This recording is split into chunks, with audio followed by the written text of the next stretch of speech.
Well, good morning, Interbet fans, and welcome to the preview for the Vaal racecourse. This is Thursday, the 9th of July, and we've got Pentrometer 21. Remember, we're down the straight all day today, so that should nullify the draws and make it very good racing, and there's some very competitive racing.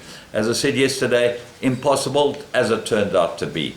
This looks a little more settled, but they're very, very short price favourites. The first race is off at 5 to 12,000 metres, and here 1 to 5 southeast. Well, should win, shouldn't it? Looks like the right horse. Have a close look at number 1, Blue Eyes.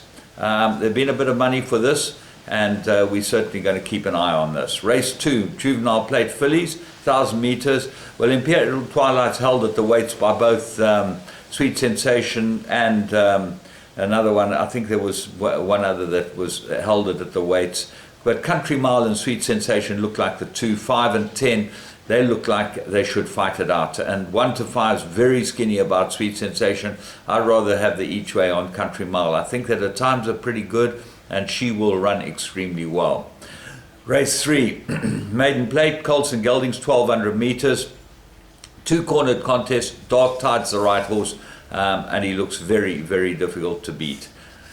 Pinda Mazzala, Clinton Binder's runner, named after him. Diego de Gavea, one good run, has had 2 warm-up runs, and this looks like it's absolutely cherry ripe for this race, and I think that he'll run extremely well here.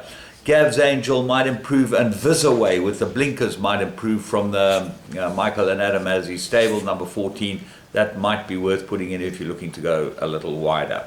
Race 4 is a Maiden Plate, 1,200 metres, and I make this a 3-cornered contest, and I'm going to give you a big price horse here that I really like.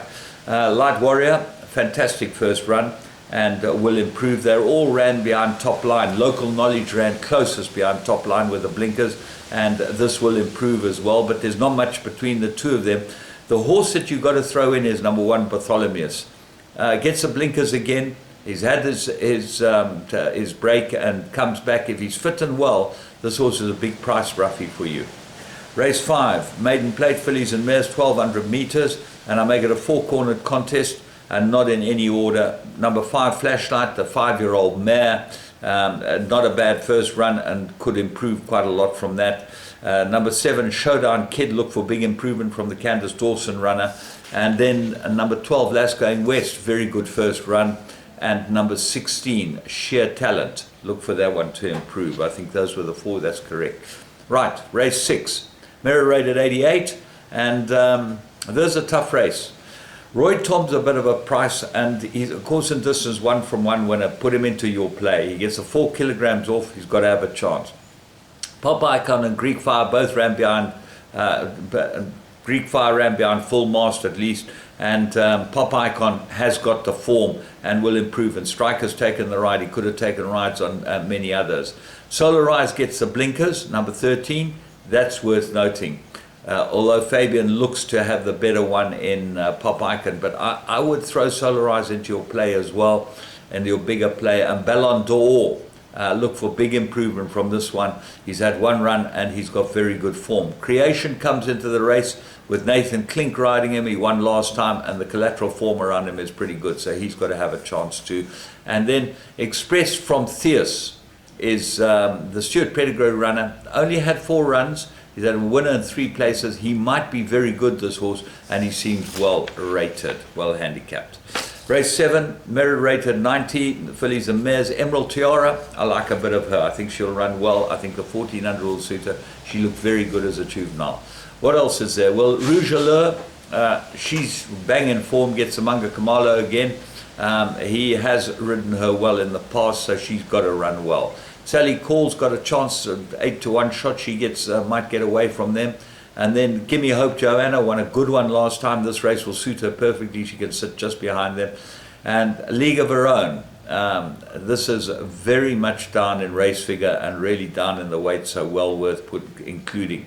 Comaneci might be the other one. Flaming Duchess is your favorite. I see no value in her. I know she stumbled last time and there's a big thing made about it, but she looked under pressure, and that might be the problem.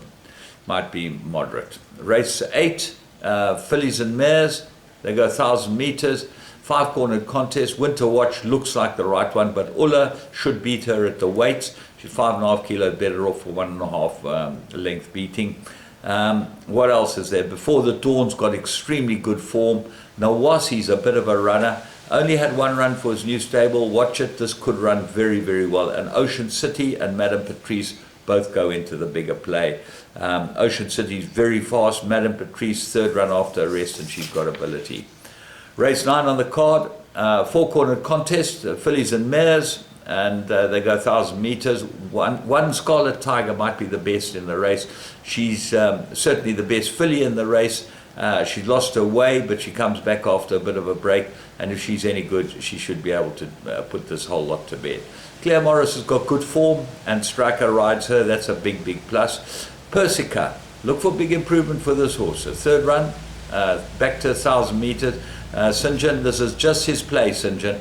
Give them a couple of runs over a bit further than they need to go, and then bring them back to the right trip. Put on a top rider. He rode it last time, and it will run well. And Moggy Brown, bit of a break, comes to a new stable. Samanga Kamalo for Barrabutas. You always put them in the last leg of the Pick Six.